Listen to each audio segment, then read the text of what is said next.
Virando o Jogo, oferecimento Banrisul, o grande Banco do Sul. Tem gente que parece igual, mas não é. É assim com o Banricompras também. Parece um cartão igual aos outros, mas ele é um cartão único e só cliente Banrisul tem. Só com ele você tem um limite extra exclusivo para compras e paga do seu jeito em mais de 365 mil credenciados Vero. Na hora de comprar, peça sempre para pagar com Banricompras. Assim como igual ao Paulo, só o Paulo. Igual ao Banricompras, só o Banricompras. Muito boa tarde, estamos começando o Virando o Jogo ao vivo pela RDC TV, nesta semana que é a semana da decisão da Copa do Brasil, para o Internacional, evidentemente, porque o Atlético Paranaense está lá fazendo seus preparativos, vem amanhã para Porto Alegre, a exemplo do que aconteceu com o Internacional, que na véspera fez um treinamento no gramado do Atlético Paranaense, na Arena da Baixada. O Atlético fará também um treinamento no Gigante da Beira-Rio para esse jogaço de quarta-feira. Acho que vamos saber aqui também se tem ingresso ainda, se é possível para o torcedor, mas é um jogo que talvez o Beira-Rio bata o seu recorde de público. E claro, vamos falar aí sobre a rodada desse final de semana, que foi uma rodada para o futebol gaúcho excelente.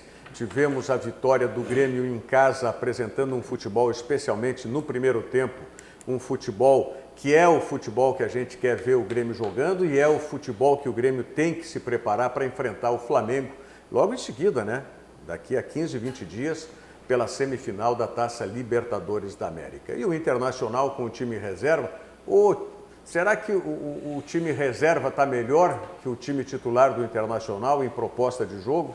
Foi lá e fez 3 no Atlético Mineiro, né, em pleno horto, onde o Galo tem mania de dizer que quem cai no horto está morto. Então, não, quem morreu foi o próprio Galo. Sobre esses e outros assuntos, nós estaremos debatendo aqui no Virando o Jogo com Antônio Bavaresco, Otávio Hoffmann, Thiago Rocha e Diogo Rossi.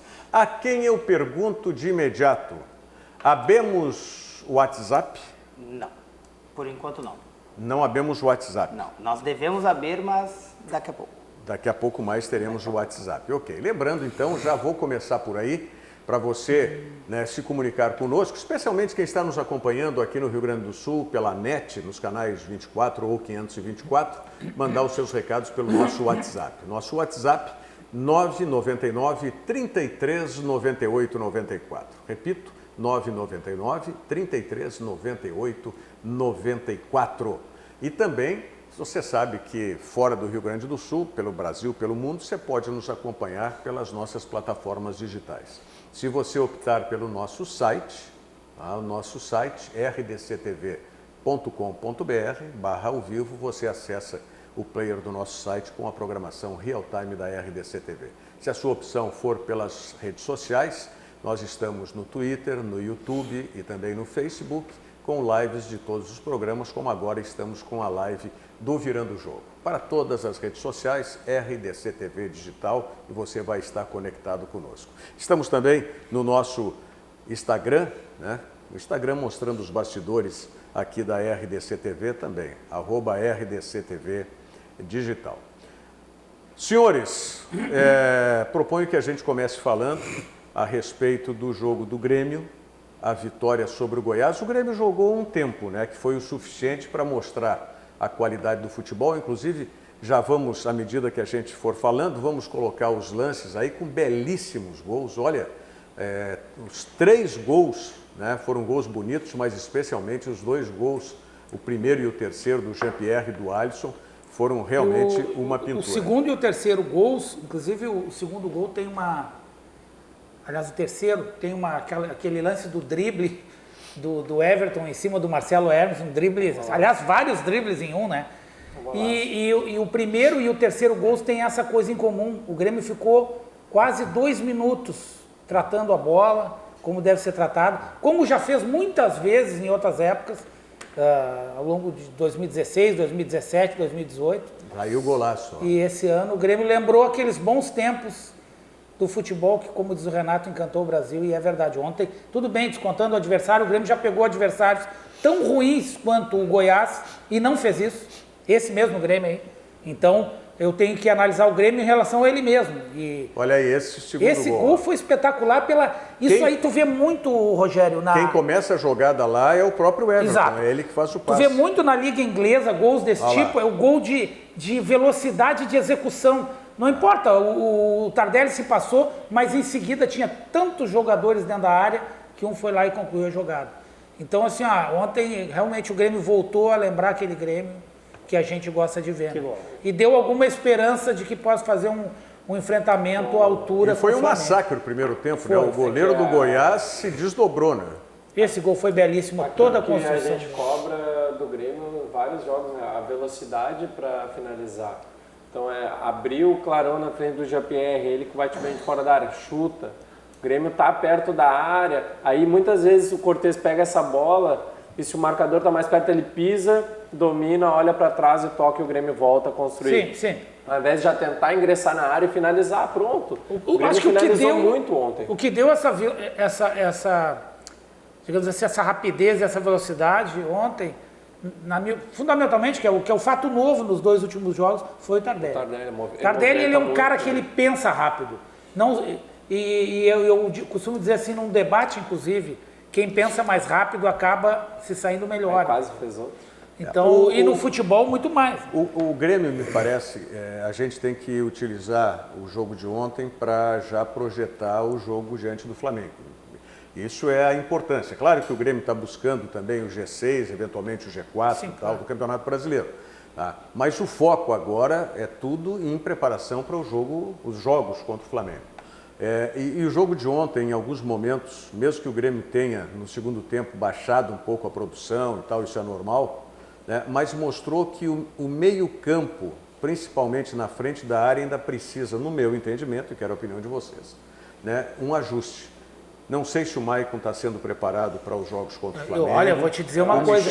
O Michel que jogou ainda me parece que está carecendo de mas eu achei no primeiro ritmo. tempo, Rogério, o Grêmio se defendeu muito melhor do que em outros jogos contra times ruins e rapidinhos. Tá? Tipo Mas esse time Michel do Goiás. Sem Michel? Sem Michel. O Grêmio sofreu contra o Fluminense, um time ruim e rapidinho. Sofreu contra a Chapecoense, um time ruim e rapidinho. E ontem pegou um time ruim e rapidinho e não sofreu. Porque tinha o Michel na frente da área. Ainda acho que ele pode evoluir mais, mas a diferença da proteção que ele dá em relação ao Maicon e outra, uma coisa que ontem o meu amigo que acompanha os jogos comigo sempre, o Ralf, grande abraço para ele, se estiver nos assistindo, me fez um comentário e eu concordo, sou obrigado a concordar. O Jean-Pierre toca muito mais na bola quando o Maicon não está em campo. Ele é que vira o maestro do Grêmio. E ele conclui muito melhor que o Maicon. Então, ele perto da área é um perigo para o adversário. O Maicon perto da área é outro tipo de perigo. Eu acho que todos os elogios que o Bavaresco fez ao sistema ofensivo do Grêmio estão diretamente relacionados à presença do Michel. Perfeito. Porque o Michel dá a liberdade... E do Tardelli também, não sei se tu concorda comigo. Mas eu acho que o Tardelli só pode... sobre a velocidade. Mas eu acho que ele só pode jogar desse jeito porque os jogadores todos não têm obrigatoriedade de voltar para marcar. O Jean-Pierre não tem que voltar para cobrir o espaço que o Maicon ou o Matheus deixam, porque inegavelmente eles têm que avançar. O Matheus tem a obrigação de marcar, mas a marcação dele é menor do que com a presença do Maicon. Acho que essa é uma característica que o Michel dá. E eu honestamente acho que por mais que o Maicon tenha condições físicas de jogar, a disputa do Michel não é com o Maicon. A disputa do Michel é com o Matheus Henrique. E aí o Renato vai ter que decidir se ele prefere o Maicon agora pro jogo contra o Flamengo ou o Matheus Henrique. Mas eu acho que em termos de intensidade, contra o Flamengo tem que jogar o Matheus Henrique. Eu acho que o Matheus Henrique tem que jogar porque é melhor. Não. Dá muitas características melhores. Ele é tão bom no passe quanto... O Maicon é mais intenso. Mas ele é mais intenso e ele tem mais chegada na área. E marca, né? Uma coisa que eu falei sobre o chute do Jean-Pierre do segundo tempo, aquele que o Grêmio fez uma grande defesa. Porque, tendo em vista tudo que o Rogério falou, só para não perder esse gancho rapidinho, Bavaresco, temos que projetar o jogo contra o Flamengo. Sim, é disso que eu tô falando. Eu acho que o Maicon não tem intensidade física para acompanhar quando houver necessidade. O Gerson e o William Arão, que se desprende também. Mas o Gerson é o cérebro, né? Sim, não, a bola tem que chegar nele de algum jeito. Eu quero dizer que o Flamengo é muito movediço. O volante também chega. Então... Chega e deixa buraco, também é verdade. A intensidade do Matheus Henrique com a proteção que o Michel dá para a presença do Gerson no Flamengo é extremamente importante, porque você tem que pensar que o Grêmio tem jogadores de qualidade? Tem. Mas o Flamengo, se o Gerson for bem marcado, o Everton Ribeiro ainda pode criar. Tá, se o Everton Ribeiro for marcado, tem a Arrascaeta para marcar. O jogo Santos e Flamengo, só para fazer eu ia falar uma outra coisa, mas mais tarde eu falo. Só para ficar seguindo o mesmo assunto do Diogo, que é interessante. O jogo Santos e Flamengo, como é que foi construído o gol que deu a vitória para o Flamengo contra o Santos? Era um lance de ataque do Santos, a bola estava com o Sacha, o Santos em maioria numérica no ataque, e o cara errou um passe, quem estava de volante? Everton Ribeiro. Aí ele tira a bola do Sacha, imediatamente, porque ele é muito bom jogador, ele deu um tapa na frente. Vocês investiriam num meio-campo do Grêmio hoje? Igual ao exatamente isso. Sem tirar nem botar. Maicon. Ou seja, o Renato, na opinião de vocês, deve, a partir de agora, fixar esse meio-campo. E acho que ele está nesse caminho. Michel e Matheus Henrique. Não vamos esquecer que o Michael também era capitão do Grêmio quando o Arthur surgiu e começou aquele meio-campo a funcionar, que era Arthur e Jailson. Michel primeiro, depois Michel machuca e Jailson. E ele disse, não, me deixa eu continuar na reserva, porque não tem que mexer. Porque Sim. E o Renato tem colocado o Michel justamente por isso, porque o Michel vinha de lesão, não vinha jogando, ele tentou botar o Rômulo, não deu conta assim, então vamos no Michel. E agora ele tem essa sequência de jogos para o Michel pegar ritmo de jogo, porque é muito importante. Nos 2 primeiros jogos do Michel deu para ver que ele estava relutando para conseguir aguentar o jogo todo, aguentar o ritmo, agora ele já está melhor. Eu não digo só a questão física, a questão atlética Tá falando do Michel. o ritmo mesmo, eu estou falando o ajuste, principalmente da movimentação desses dois jogadores, do Michel e do Matheus Henrique. Acho que é a melhor opção. Acho que Michael e Matheus Henrique eles estavam mais entrosados, mas eles tiravam do Grêmio uma coisa que o Michel dá. Acho que apesar de mais entrosados, ainda batiam mais cabeça do que o Pela desentrosamento. característica. Mas eu vejo que ele tem que colocar um ponto bem em questão. O jogo de ontem foi contra o Goiás. Sim, mas não é isso.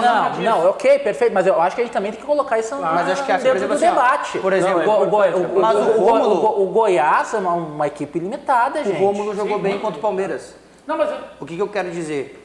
Que não é o fato do Michel ou do Rômulo. A gente pode criar um é debate. um jogador daquela função. Isso. A gente pode criar o debate quem é melhor. Se é o Michel ou é o Rômulo. Eu tenho minha preferência entre um dos dois.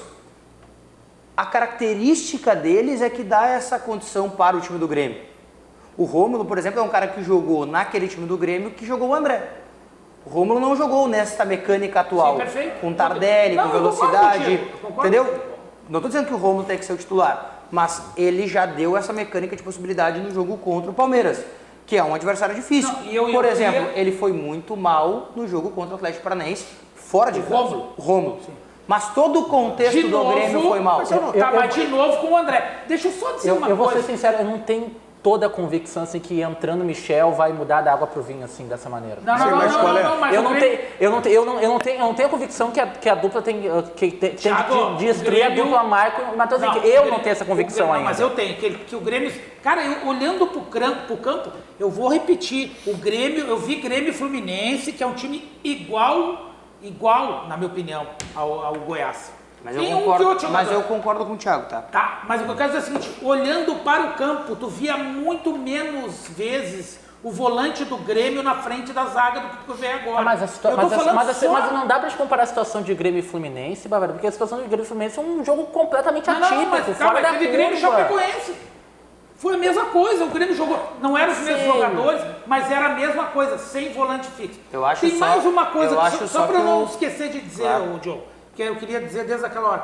O Jean-Pierre, e aí é um recorte de, não são 19 jogos, porque ele não jogou todos, mas ele deve ter jogado uns 12, 11.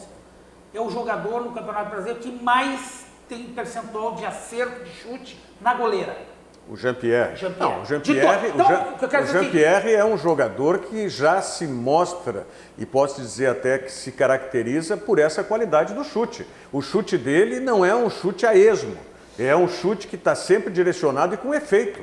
Não, claro que não vai acertar todas no gol, como está dizendo, mas tem mas o esse índice incrível. Então esse jogador, tu tem que ter ele pronto para ele fazer isso. Ele não pode, eventualmente sim, ontem até o Renato fez isso, tirou um volante, botou ele de volante, ele joga super bem de volante também, mas assim, pelo menos no início dos jogos, em que o Grêmio está com todo o gás, com a pressão, ele tem que estar o mais próximo possível da grande área para ele fazer isso. Agora eu quero falar uma coisa que pode decepcionar muito todo mundo e que especialmente pode decepcionar o nosso debate. A gente acha que isso aí é o certo. E a gente tem visto o Grêmio dando certo dessa maneira. Isso o quê? Michel, ou Rômulo, e Matheus Henrique, um cara mais fixo na frente da área, Sim. Uma mudança.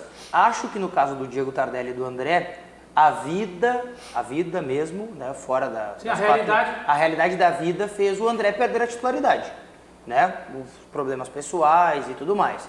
Agora, no caso do Michel e do Matheus Henrique, ali essa parceria, eu ainda não consigo ter 100% de certeza que o Renato vai fazer isso. Não. O que ele vai fazer, eu não tenho certeza. Porque, por exemplo... Não, aí tu tá certo. Sexta-feira, quando é que eu fui no CT do Grêmio? Foi sábado. Sábado eu fui no CT do Grêmio.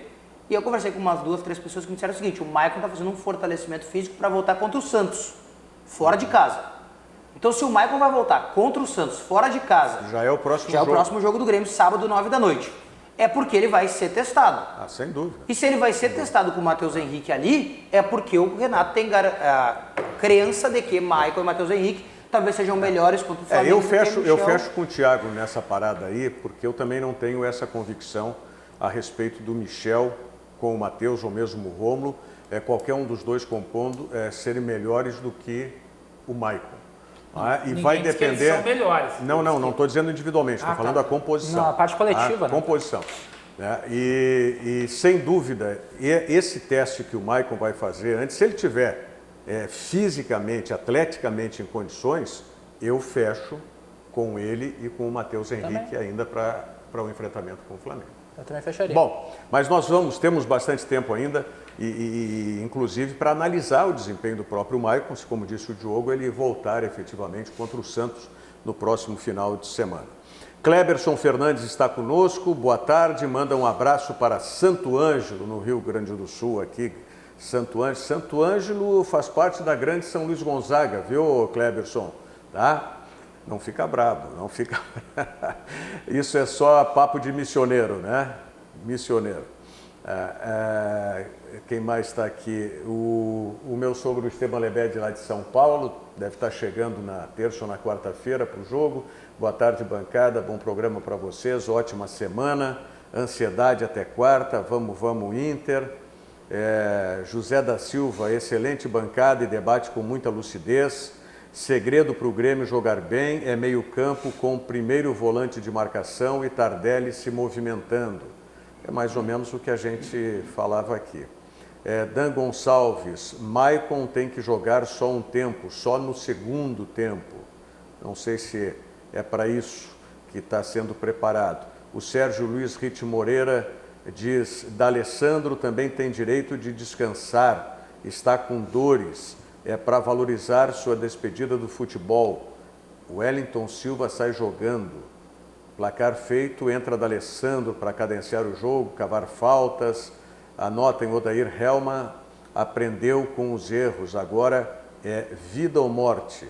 O Thiago Lessen está Ijuí ligado na nossa live aqui pelo Facebook e muitos outros amigos que estão conosco também pelo Facebook, pelas plataformas digitais e por tudo mais. Como é o nome do nosso telespectador que falou sobre o Wellington Silva?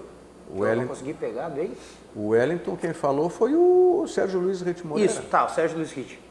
Vamos falar em seguidinha. A ideia dele não é uma ideia que só ele tem. São vários torcedores do Inter que têm a ideia de mudança e eu não consigo entender por quê. Nós vamos falar sobre isso na sequência e vamos mostrar também os lances aí, inclusive com o gol... Como é que eu posso dizer, o gol do, como disse o Paulo Brito agora há pouco no RDC Esporte, aqui a gente conversando, o gol Gasparzinho que fez o William Potker, né? Bruxaria.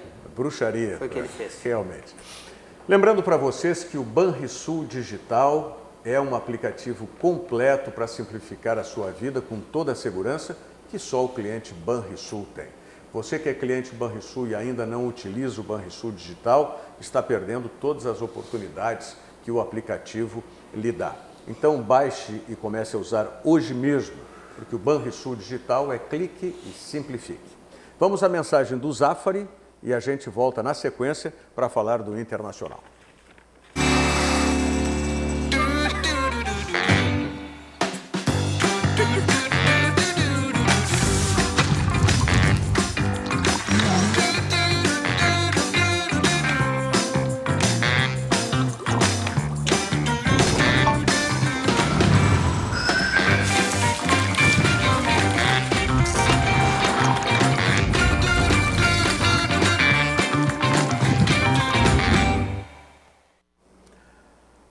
Estamos com o Virando o Jogo ao vivo pela RDC TV, canais 24 e 524, no sistema NET para todo o estado do Rio Grande do Sul. E pelas nossas plataformas digitais, você podendo acompanhar a nossa programação, no caso Virando o Jogo nesse momento, né, em todo mundo, em qualquer parte do planeta. Wilson Madruga também conosco, mandando um abraço para o programa.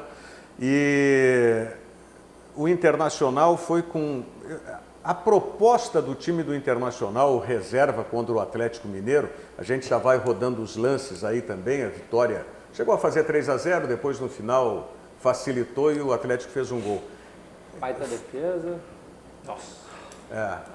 Eu acho que todo o resultado do jogo a gente também tem que colocar em conta nas mãos do Danilo Fernandes, né, que fez um extraordinário jogo.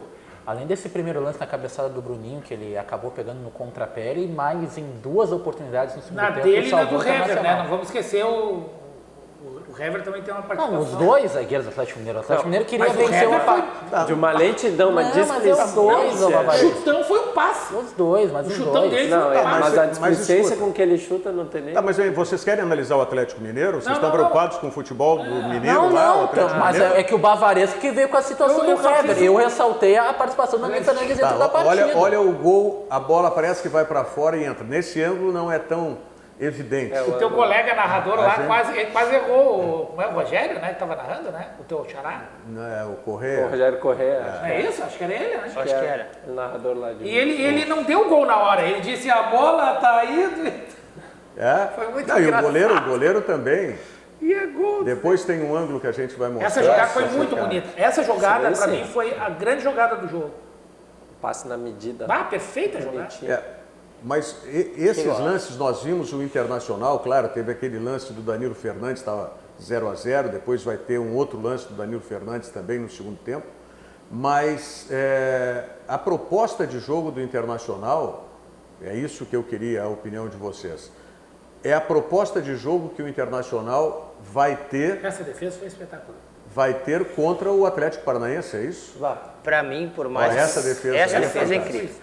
As duas foram Eu concordo. Olha, eu ouvi a entrevista do Odair depois e eu vou dizer o seguinte. Eu concordo plenamente com ele. O Inter joga assim todos os jogos. Só que um time é fraco e um time é fraco e outro time não é fraco. O Atlético precisava do resultado Mas contra eu o acho Inter. que não foi exatamente isso o jogo. Não, aí a opinião é minha. Joga assim em todos os jogos. O Odair Ele disse que a proposta do Inter é sempre igual.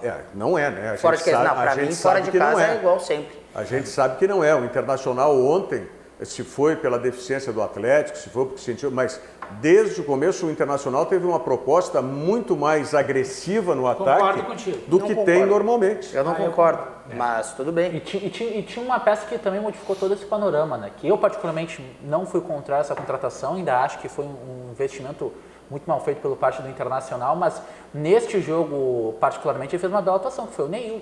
Neilton armou toda a partida. Eu achei até o Inter todo jogou bem, jogando na função dele. Não, o Neilton jogou na função dele, jogou muito bem. Eu gostei do Neilton e me deu essa outra cara ao Internacional. Tem muito mais jogadores sempre ao invés no contra-ataque do Internacional. Do tripé de volantes, que é a base, né, com Lindoso, Eldorado, Edenilson e Patrick, o Internacional teve um meio-campo muito mais solto, menos travado do que necessariamente é fora de casa, né? Mais jovem, né?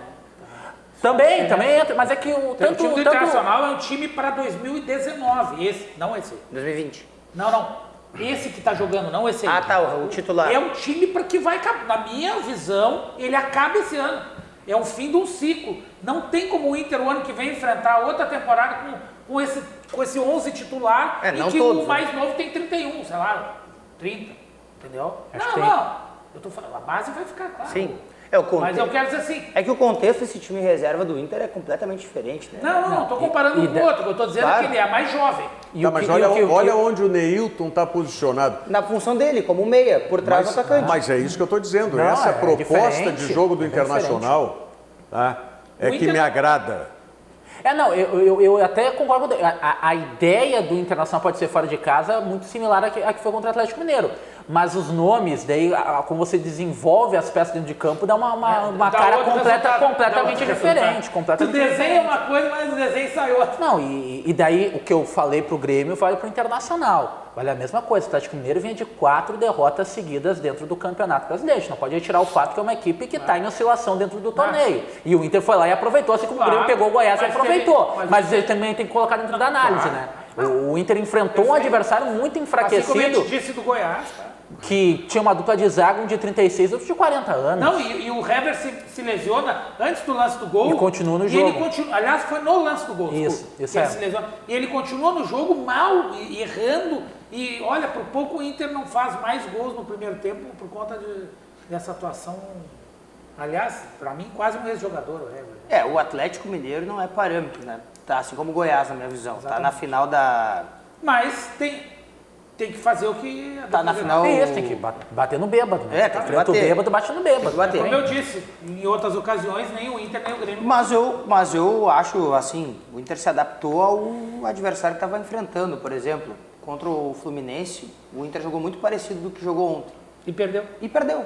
Por quê? Porque não conseguiu se adaptar ao jogo, não conseguiu se adaptar ao estilo do Fluminense. O Inter jogou igual contra o Fortaleza, se adaptou ao Fortaleza e ganhou. Mas eu acho que o resultado de Fortaleza foi muito mais diferente, como o relógio diferente. do Rogério, desculpa, relógio. Tá com sono, Bavareza? É que ele olhou para mim como eu tô sem relógio hoje. Né? Como diz o Rogério, foi muito mais fortuito e ocasional a vitória contra o Fortaleza do que ontem. Desculpa. Claro. Ontem não foi nada fortuito, né? O Inter mereceu ganhar. Foi assim, o Internacional construiu a sua vitória contra o Atlético, até com alguma facilidade. E contra o Fortaleza foi totalmente aleatório aquele gol, um gol, enfim. Então, assim, acho que essa vitória, ela pode indicar alguma coisa para o Inter, mesmo que o Inter no campeonato, ganhando a Copa do Brasil, ele vai virar quase um turista. Mas tá bem no Brasileirão. Tudo bem. Essa vitória foi importante, inclusive, porque colocou o Internacional na 4ª posição isoladamente. Ela foi muito importante para o Grêmio, inclusive. Pro Grêmio, se o Inter for campeão da Copa do Brasil, não. Dependendo, sim. Aí abre mais uma vaga para o Grêmio e para todos que forem candidatos. Não que eu esteja torcendo por isso, mas eu tenho pensamento não lógico. Tá mesmo. Mas tem que ser pragmático, Bavareza. Não, mas eu não sou burro, né? Eu tô vendo, né? Então. Mas aí eu preferia que fosse o Atlético Paranaense na frente do Grêmio. Mas será que dá para relacionar o time reserva, esse estilo, com o time titular? Não. E principalmente a circunstância de jogo, porque... Por um ter ganho e o outro ter perdido?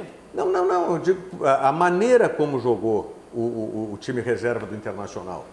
Não, pensei que estava relacionado com o Atlético Paranaense. Absolutamente propositivo no jogo. Não, mas o Inter vai ser assim em casa. Porque os lances...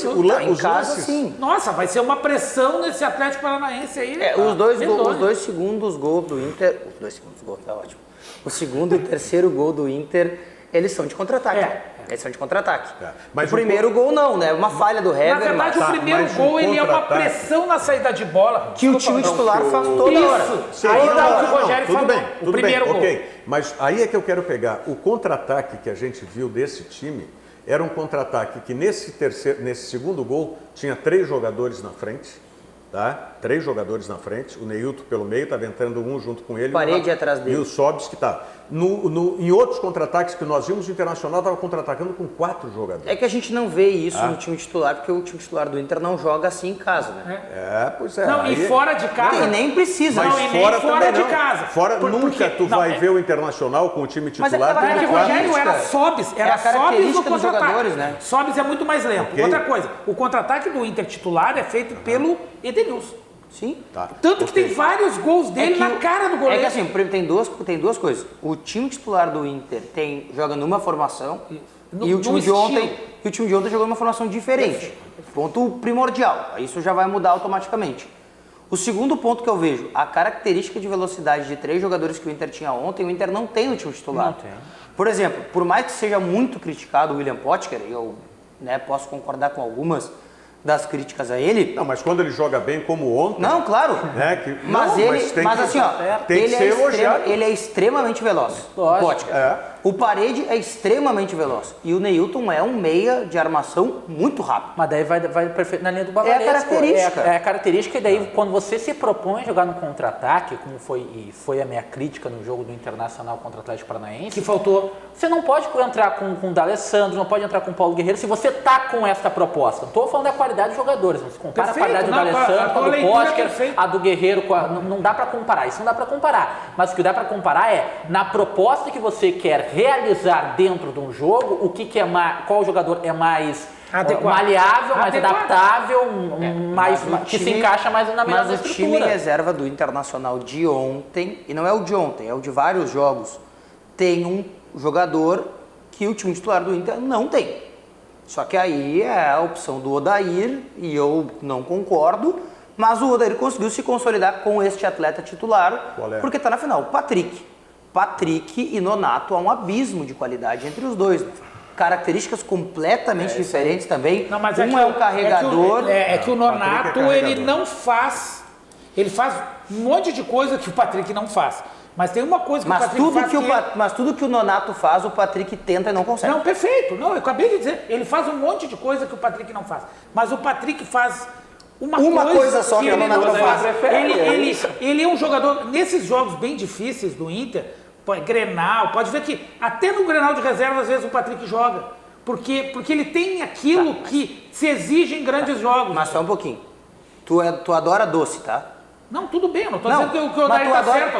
Tu adora doce. Tu tem um potinho de torta de bolacha e 10 gelatinas.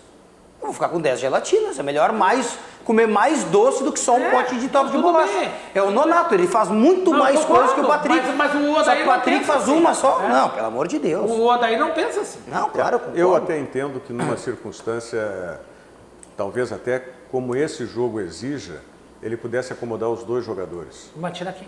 Não tem como, né? Pois é. Não tem como. Aí é que vem essa circunstância de tu precisar da velocidade e tudo mais. Mas, enfim, é algo que não pode, como eu disse das outras vezes, tu não pode fazer isso de sopetão, de uma hora para outra. Ontem o nosso colega... Só que tem uma coisa, o Grêmio, vou usar o exemplo do Grêmio para o Inter ganhar o jogo quarta-feira. O Grêmio fez uma coisa na partida de ida da semifinal que o Inter precisa fazer quarta-feira. E é bem simples, por mais que pareça né, uma coisa, tem que parar o melhor jogador do Atlético Paranaense, que é o cara que constrói todas as jogadas, que é o Bruno Guimarães. Como que o Grêmio fez? O Grêmio marcou o Bruno Guimarães? Não. O Grêmio tirou a bola do Bruno Guimarães. Deu pro Maicon e pro Matheus Henrique ficarem jogando para um lado, pro outro, pro lado, pro outro. Patrick e o Edenilson, com o Lindoso, eles não sabem fazer isso. Eles não têm característica de toca para lá, recebe para cá. Toca pra lá, recebe pra cá. Não, o Patrick vai pegar a bola e... Não, e não pode jamais o Patrick, por isso quando eu digo que o Patrick tem que ser um jogador para compor um quarto de meio campo, ele avançado, porque todas as vezes que o Patrick tem que jogar próximo da área do adversário ou na intermediária do Internacional... Ele tem que fazer isso chegando. Não, o problema é que ele quer driblar ali, ele é um carregador de bola, quer driblar e várias a bola vezes... até a linha de fundo e tenta arrastar ela para dentro da área. Não, mas aí tudo bem, Otávio, porque aí ele está lá na frente. O meu problema com o Patrick é quando é característica e a gente não consegue tirar isso dele, tá? Ele quer driblar na intermediária do Internacional. Mas o Edenilson, que é um jogador... E aí ele perde e arma os contra-ataques no campo do Internacional. Várias vezes aconteceu isso. O Edenilson, que é um jogador extremamente elogiado, que está no radar da seleção brasileira, renovou o contrato com o Inter, é um cara importantíssimo para o Inter. As duas derrotas do Internacional que são mais criticadas até aqui são quando ele tenta intervir numa característica que ele não tem. Ele é um carregador e ele tenta atravessar duas bolas. Ele perde a primeira para o Flamengo e depois perde para o Atlético Paranaense. Mas ele é um carregador um pouco diferente do Patrick. Não, ele é um carregador em velocidade. Enquanto o Patrick é aquela coisa. Então, mas parece aí... um caminhão. Não, e tem um detalhe, Rogério, que eu queria resgatar sobre isso.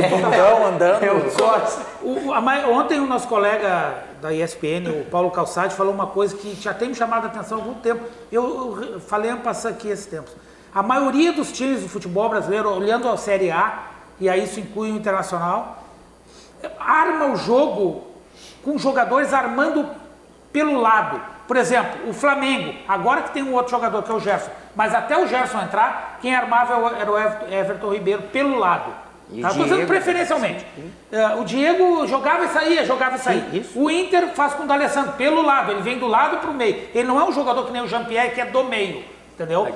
Então tem poucos times que jogam assim. O Atlético Paranaense é um que arma pelo meio, entendeu? Então é isso que o Diogo falou, é verdadeiro e é muito importante. O antiveneno do Grêmio contra o Atlético foi o driblador. E o Internacional, no time dele, com driblador, com habilidade mesmo, drible em velocidade, só tem um pouco o Nico Lopes. E aí, bem mais o que está na reserva, como é o Wellington. Pois é, esse jogador, na minha opinião, ele deveria jogar. Não sei se o tempo todo, saindo jogando, mas em algum... Não estou falando eu não sobre trocaria nada para a final. Honestamente. Eu quero dizer que em algum momento, vai depender do que acontecer no jogo. Em algum momento ele vai entrar. Pode ser necessário, porque às vezes uma defesa bem fechada, de um time que sabe sair jogando. Eu sei que o Atlético Paranaense perde a maioria fora de casa. É que o grande problema, é uma final. O grande problema do jogo de quarta-feira, na minha visão, é um só. É o fato de que o Internacional tem característica propositiva dentro de casa? Tem. Foi muito bem. Foi 83% de Foi muito bem contra o Palmeiras na Copa do Brasil, que é para mim o balizador de jogos bons do Inter em casa. Tem jogos bons também. Só que o grande problema é que dessa vez tu tá perdendo, mas não é um jogo de fase de classificatória. Sim, é uma final. É uma final. Entendeu? Tem todo. Mas vale pros dois, né? Mas é que o Atlético Paranaense, ele joga uma final em que, se ele perder, legal, tranquilo, perdeu, sim, faz a tensão parte. vai estar É muito o Atlético Uma Paranaense responsabilidade só. menor que a do Internacional. E tá ganhando, então o Atlético tomar um gol... É o que o Rodrigo da Vila Nova está dizendo aqui. O comportamento do Internacional, por exemplo, contra o Atlético Mineiro, mesmo sendo time reserva, foi permitido porque é um jogo mais descompromissado. É isso. Mais descompromissado. É um jogo de pontos corridos, num campeonato de pontos corridos. Então, mas que é a maior prova disso vai ter um nível de tensão muito maior. A maior prova disso tudo é a vacina do Thiago Nunes ontem de manhã. Eu achei uma entrevista catastrófica. Vamos falar em seguidinha sobre isso, se isso pode ser favorável para o Internacional também. Mas eu queria encerrar esse bloco mostrando o outro ângulo que a gente tem, que é de trás da meta, defendida lá pelo Atlético. Olha lá.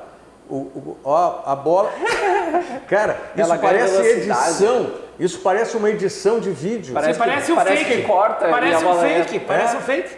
Parece uma edição de vídeo. Vamos colocar, porque é impressionante. Olha lá. Cabeceou, vem pra cá.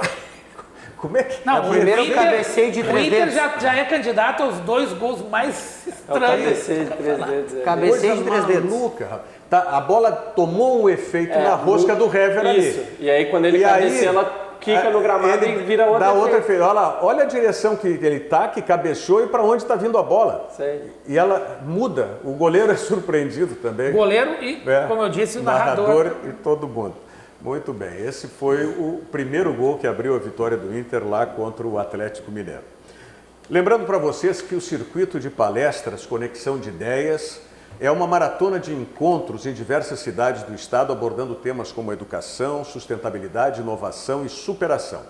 Confira os palestrantes que já estão confirmados: Samir Klink, Fernando Fernandes, Gustavo Borges, Monja Coin e Rossandro Klinden.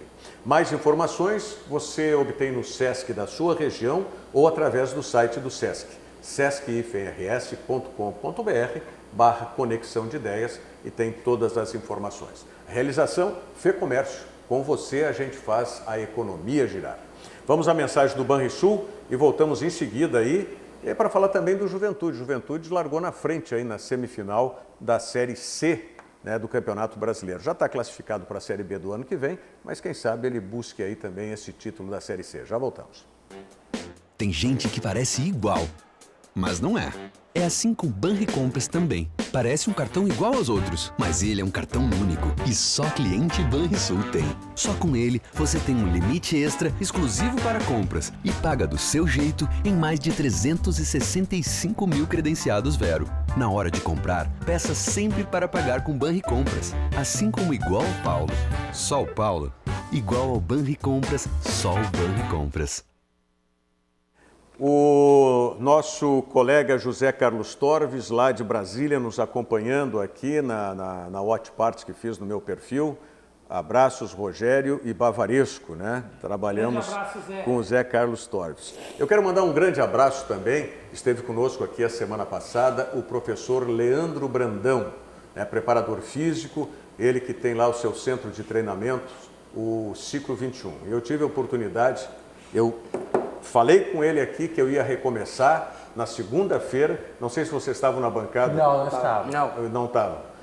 E eu disse para ele, pode me aguardar segunda-feira, normalmente não se acredita nisso. Todo mundo diz que vai começar o treinamento. Segunda é o dia de começar tudo. Dia de começar a dieta, dia de começar treinamento. Mas hoje, 9h30 da manhã, eu estava presente lá e comecei. E vocês se preparem agora, né? Vocês que são metidos a jogar e tal. O vô aqui não é nem mais Projeto Vovô Garoto. Projeto Vovô Garoto com o Leandro Brandão.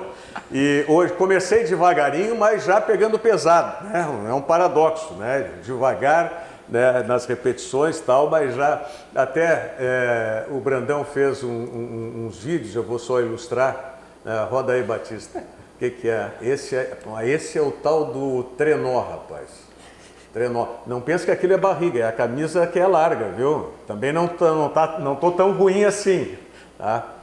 Com pouco peso ainda, mas olha, já é complicado. Isso aí é um treinamento funcional? O que é isso? É um cross-training, na realidade, é um cross-training. Legal, sim. Ele tem completo o ciclo. E eu preferi, lá fazer com o Brandão, ele me mostrou como é que era o centro de treinamento dele, porque é muito próximo do tipo de exercício que eu normalmente fiz para... Foge daquela chatice convencional. Mas eu até não tenho nada contra as academias, tudo mas bem. eu tenho uma bronca assim. Tô vendo. Não, mas não me arranja bronca com a academia. As academias têm as suas funções e tal, mas... Eu faço, entendeu? Mas eu não gosto. Também, eu acho chato. Eu faço sem gostar também. Esse tipo de treinamento funcional... Eu acho mais legal, mas... Essa é a tal de corda lúdico. naval. Atrás ali tem a tal de escada no chão, escadinha no chão, que a gente vê muito no futebol, e é por isso que eu optei... legal isso. Você faz, e você faz vários tipos, quer dizer, pisada dupla em cada degrau da escada ali atrás, e faz várias alternativas. Né? Os cones lá atrás para a passada lateral, que para mim, que a vida inteira eu joguei no gol, né? A passada lateral é fundamental. Então, ilustrando, e eu vou mostrar, o professor Brandão vai vir aqui, vai dizer se eu estou cumprindo a regra ou não. Esse treinamento vamos lá no... cobrar. Como é que ele está indo? Mas foi o que eu disse. Bom, recondicionamento físico atlético provavelmente eu consiga, mas técnico aí não volta mais. A idade chega para todo mundo, né? Escuta, o Juventude 2-1 tem gol qualificado na Série C? Não tem. Não tem? Não tem. Não, mas até por esse lado aí até é bom. Porque tanto que se o Ipiranga fizesse 2-1 no Confiança, ia para os pênaltis, né? Não tem gol qualificado. Mas eu, de qualquer forma, acho que o Juventude está fazendo bonito. Aliás, o Juventude que emprestou o treinador para a Chapecoense. Emprestou. É uma coisa meio estranha, mas é o seguinte, eu vou explicar. O Juventude já subiu. Né? Então o objetivo do Marquinhos, aliás, está de parabéns, fez um belo trabalho mesmo. Belíssimo trabalho. E o objetivo foi alcançado, que era subir o Juventude. O Juventude já ganhou o primeiro jogo do Náutico, né? Teria se passar pela semifinal, os 2 jogos finais. A Chapecoense demitiu seu treinador e lá estamos vendo o gol aí, o primeiro gol do Náutico. O Náutico saiu na frente. Um gol bem estranho. E depois o Juventude fez um gol, ainda acho que foi no segundo tempo. Quem é o bobalhão aquele que estava cortou a garganta ali, que fez o gol do Náutico? Não sei o nome do centroavante que fez o gol. Mas vai fazer esse sinal lá para... o ceifador. Para com isso. Bom, e aí o lateral, meu lateral deu condição lá e o cara guardou. E o gol de falta foi muito bonito. Foi no final do jogo já que o Juventude também virou. Olha aí, ó. A bola bate no travessão, nas costas do goleiro. Mas tudo bem, cara. Mas foi bem batida a falta. Não, que azar do goleiro. Por isso que eu falei, azar do goleiro. É azar do Manga, né? Como a gente dizia. Cara, que bem batida. Golaço do Eltinho. Já era para ter entrado direto. Eltinho, né? Já era para ter entrado direto. Exatamente isso que eu quero dizer. Já era para ter entrado. Vai tomar banho. O Juventude que emprestou o treinador, como o Bavaria. Isso, eu não terminei de contar a história. E vários jogadores também estão deixando o Juventude para disputa ou da Série A do Campeonato Brasileiro ou já tem acordo com outras equipes. Centroavante do Juventude, jogador interessante para um time médio, assim. O Carlos Dalberto, Henrique, né? Dalberto. Não, o outro. Carlos Henrique, né? Eu não sei. O reserva do... eu sei, eu não sei o nome, mas eu sei. Ele faz bastante gol, eu achei um jogador interessante. O Dalberto é mais pelo lado, né? O Dalberto. O Dalberto é mais de... Mas ele joga como centroavante, se precisa. Tem o Denner, o menino que foi pro Atlético Paranaense. Não, esse é muito bom. Que eu não consigo entender, né? Como que o Atlético Paranaense consegue assistir os jogos em Caxias do Sul e o Inter e o Grêmio não ele conseguem. jogou contra o Grêmio, jogou bem contra o Grêmio. E aí 0 a 0. é incrível, mas tudo bem. Mas enfim, acho que o Juventude, então ele empresta o treinador e no início de 2020 o Marquinhos Santos volta para o Juventude. Pois é, então isso mostra que o Juventude não está muito preocupado em ganhar a Série C. Não. Nem eu também não estaria, fosse ele. Não, tudo bem. É apenas como nós falamos semana passada, o Juventude já foi campeão de uma Série B, poderia subir mas novamente talvez até por campeão isso, da C. né? Qual é o, assim... eu acho que tá certo, o Juventude tem que focar agora fazer o que ele não fez quando teve a oportunidade em 2017. Tentar brigar para subir. Não deixar, olha... O cavalo passou encilhado aquela vez, eu me lembro muito que nós debatemos isso no programa, né? Passou encilhado, tem que montar Tinha e ir aquele embora. centroavante que fazia gol de costas, de frente lá, como era o Thiago, não era? O grandão aqui. Que foi depois do futebol japonês, é Thiago. Nossa senhora, Thiago o cara Ramos, fazia gol de tudo que era jeito. E aí tu tem razão, me lembro que tu insistia, eu até debati muito contigo, achando que o Juventude não estava pronto. E aí o que aconteceu? Desmobilizou de tal maneira que foi rebaixado para a Série C. E aí quem pegou agora foi o Walter Dalzotto Júnior, que se não me falha, o Valtinho era o vice de futebol quando o Juventude ganhou a Série B. Eu não tenho certeza e a Copa do disso, Brasil, eu acho. Mas eu acho numa das duas competições. Ele era o vice de futebol, já foi presidente também. Foi em 99, 98 o Juventude subiu, se não me engano, me corrija se estiver errado. Em 99 ele foi campeão da Copa do Brasil. Não, ele subiu antes. Acho que foi em 98? Antes. Não, subiu antes. Bom, mas enfim, de qualquer maneira, como tu dissesse, é do ofício. É do ofício. É do ramo. Tu estava em dúvida do centroavante, se era Thiago e tal. Falar em Thiago, essa entrevista que o Thiago Nunes deu depois do jogo ontem, dizendo que após o jogo contra o Internacional, quarta-feira, ia ver se ficava ou pegava o boné. Eu não entendi, estranho aquela entrevista. Qual é o lance dele? A bronca é com aquele que foi jogador, que é dirigente hoje, como é o... Paulo André? Tem o Paulo André, que é dirigente, tem o Petralha, que... Não, o Paulo André. Ninguém gosta. O Paulo André. Parece que a bronca do Thiago é com o Paulo André. Bom, eu sinceramente, vou ser bem sincero com vocês, a minha opinião é de que ele é um baita de um esperto, o Thiago Nunes. Ele é esperto. Pra mim, isso aí é veneno, né? É tipo assim, vou falar tudo que eu quero falar aqui, umas coisas bem tranquilas, assim, vou dizer que eu tô meio morto. Aí vai chegar lá em Porto Alegre, eles vão começar, tá morto o Atlético, azar. Até o treinador. Foi essa a impressão que passou. Até o treinador vai sair. Foi essa a impressão que passou. Cara, olha, se a gente levar em consideração que são todos bem assessorados, de assessoria de imprensa mesmo, antes da coletiva, chega lá, conversa. O cara com jogou o assessor, uma toalha assim, mas jogou longe. O assessor vai lá, dá um toque, conversa sobre o que vai falar, o que isso pode levar de efeito. Não é casual. Então, ele não falou por falar, na minha visão. Não, com certeza. E entendo que E outra coisa, eu não tenho informação, sobre isso. Se eu tivesse, eu falaria. Mas eu acho que o Thiago Nunes tem alguma coisa alinhavada maior pro ano que vem já. Pode ser. Não um Atlético, claro. Mas nesse episódio especificamente, como já se sabe que ele tem essa diferença, me parece que é com o Paulo André, eu não tenho certeza, mas me parece que sim.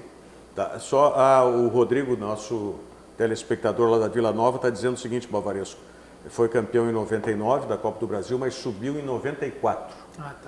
Eu sei que o Juventude teve 13 anos consecutivos na Série A. Subiu em 94, eu fiz as semifinais e as finais, semifinal contra o Americano. A semifinal foi contra o Americano de Campos. E a final contra o Goiás, né? E a final contra o Goiás, eu fiz na época pela então TV Guaíba, a transmissão desses 4 jogos aí. Bom, mas o que me parece dessa bronca é que ele estava procurando o respaldo de quem daria o respaldo para ele no Atlético Paranaense.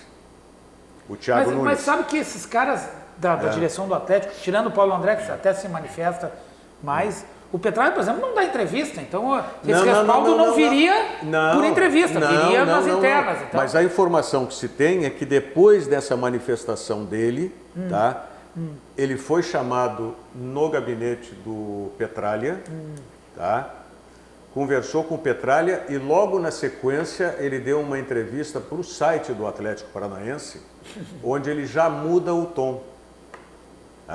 Então me parece que ele não foi nada, como alguns estão comentando, inexperiência do Thiago Nunes de ter falado isso e tal, né, no momento. Ele foi, na minha ótica... Acho que ele foi para ganhar alguma coisa. Como disse o Diogo agora há pouco, ele foi muito esperto. Muito esperto. Mas esperto também nessa relação de um conflito pequeno ou grande, não sei, lá dentro do Atlético, e ele pegou o respaldo de ninguém menos do que o Petralha, que é o cara que manda no Atlético. Entendi. Entendeu? E pode ser que tu estejas muito com a razão. Assim, talvez ele tivesse numa queda de braço com alguém, que a gente não sabe quem, talvez até o Paulo Tem André. algumas coisas no Atlético Paranaense que o Paulo... Que é muito fechado, me disseram lá, que também tem a questão do Thiago Nunes, que ele pediu e não foi recompensado com algumas coisas. Né? Ele pediu um lateral esquerdo para substituir o Renan Lodge e ele não queria o Adriano. Que aliás está jogando lá o Renan Lodge. Muito bem, por sinal, né? Não queria o Adriano e o Atlético quis repatriar o Adriano. Ele pediu um meia, né, para armar as jogadas e deram para ele o Everton Felipe. E ele disse, não, pediu um meia para armar jogadas, não o Everton Felipe. Deram 3 jogadores para ele que não podem jogar a Copa do Brasil, que era a única competição que ele estava competindo até agora. Pelo título mesmo. Então, também eu entendo o lado do Thiago Nunes, mas honestamente acho que o Thiago Nunes fez apenas para gerar este alvoroço em Porto Alegre. Na minha visão, ele jogou verde. Exato. Porque se não ganha, ele vai colocar a culpa em Deus e o mundo. Não me deram trabalho, vai com essa linha do jogo. Trouxeram um jogador que não podia jogar, não sei o quê. Se ele ganha, ele traz todos os louros para si. Mesmo com toda a diversidade, mesmo com toda a luta, mesmo com toda a batalha, eu consegui conquistar a Copa do Brasil, mobilizei meu grupo de jogadores. Ele jogou verde. Mas o momento era esse, né? Esse era o momento de fazer era perfeito, esse. Porque perfeito. ele foi buscar, inclusive, algo que aconteceu recentemente, quando o Petralha deu declarações, inclusive xingando o Rui Costa e o pessoal do Atlético Mineiro, quando o Atlético Mineiro tentou tirar o Thiago Nunes. Lembra? Isso é recente. Não, e ele tem que aproveitar o gás dele agora, porque ele conquistou a Copa Sul-Americana, mas vem de eliminação na Libertadores da América, perdeu a Recopa Sul-Americana. Então, o momento de ele utilizar ainda as cartas que ele tem para jogar é agora. Isso não repercute nada para o jogo de quarta, em termos de internacional? Não, eu vejo que não. Tomara. Eu vejo que não. Ele tem que estar tomara focado que não, né? no jogo em si, né? A minha torcida é essa, tomara que não. Muito bem. Bom, estamos chegando ao final do Virando o Jogo de hoje. Nós voltaremos amanhã, 13h, logo depois do RDC Esporte, que tem a apresentação do Paulo Brito, com os comentários do Ribeiro Neto, que começa ao meio-dia. Na sequência, nós, 13h, com o Virando o Jogo. Mas hoje temos muito debate ainda aqui sobre futebol, sobre esses assuntos. Logo mais às 21h, com o Dois Toques, tendo no comando o Cadu Oliveira. Tá certo? Obrigado a vocês aqui e a quem nos deu essa audiência extraordinária mais uma vez. Muito obrigado e voltaremos amanhã, 13h, com o Virando o Jogo aqui pela RDC TV. Até lá. Virando o Jogo, oferecimento Banrisul, o grande Banco do Sul.